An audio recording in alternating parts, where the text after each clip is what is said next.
नागपुर महानगर पालिका में कांग्रेस मनोनीत नगरसेवक पद की नियुक्ति के बाद पक्ष का आपसी मतभेद उजागर हो रहा है। कांग्रेस कमेटी उपाध्यक्ष बंडोपंत टेम्भुर्ने ने मीडिया से बातचीत में बताया कि 15 अप्रैल को मनोनीत नगरसेवक पद के लिए नामांकन करने की अंतिम तिथि होने के बावजूद शहराध्यक्ष व पक्ष नेता ने इसकी जानकारी नहीं दी। तत्पश्चात उत्तर नागपुर विधायक डॉक्टर नितिन राउत द्वारा नामांकित 2 उम्मीदवारों का फॉर्म स्वीकार करने की बात अध्यक्ष के सामने रखी गई थी, किंतु पक्ष नेता व अध्यक्ष ने उनकी मांग स्वीकार नहीं की, जिसके चलते पक्ष में नाराजगी चरम सीमा पर है। सदस्य म्हणून तुमचं नाव पुढे येत आहे।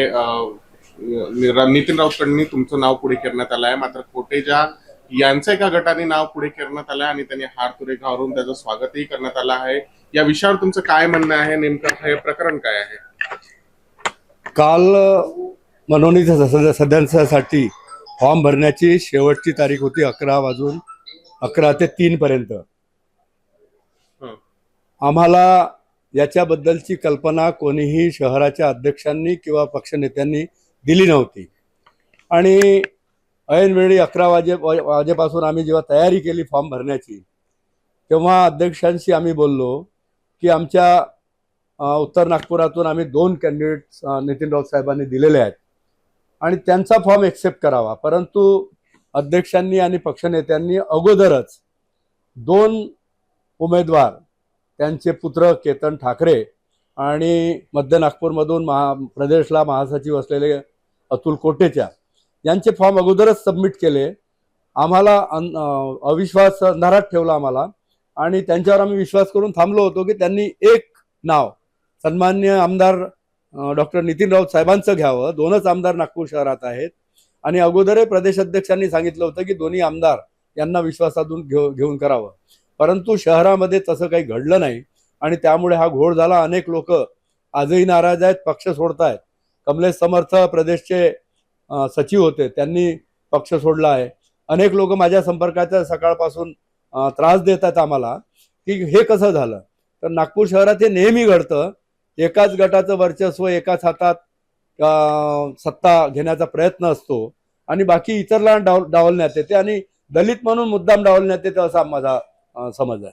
तुम्ही म्हटलं की एकीकडे काँग्रेसच्या अनेक कार्यकर्त्यांनी राजीनामे दिले आहे, राजीनाम्याचे फोन येत आहे, काय स्थिती आहे सध्या कार्यकर्त्यांची?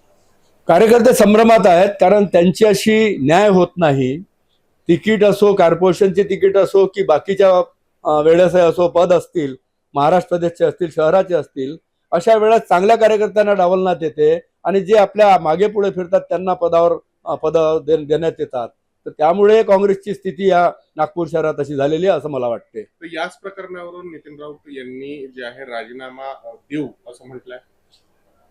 त्यांची भावना आहे की त्यांनी जे नाव दिलं त्याचा सन्मान झाला नाही, त्यांचा अपमान झाला पक्षामध्ये आणि ते सर्वात सिनियर मला वाटते आपल्या महाराष्ट्रात सगळ्यात सिनियर नेते आहेत काँग्रेसचे।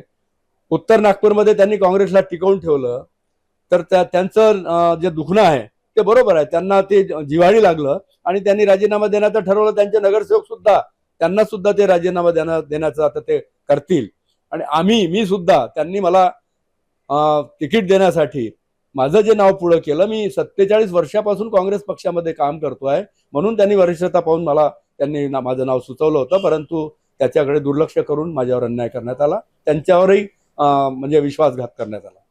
हे प्रकरण जे आहे पक्षाचे वरिष्ठ नेते आहेत त्यांच्या कानावर टाकण्यात आलं आहे का? त्यांच्याकडनं काय प्रतिक्रिया आहे ते काय म्हणतात? कालपासून सुरुवात आहे, जेव्हापासून फॉर्म भरण्याची वेळ झाली त्यावेळेस मला पक्षनेते 3 वाजता आतमध्ये घेऊन गेले।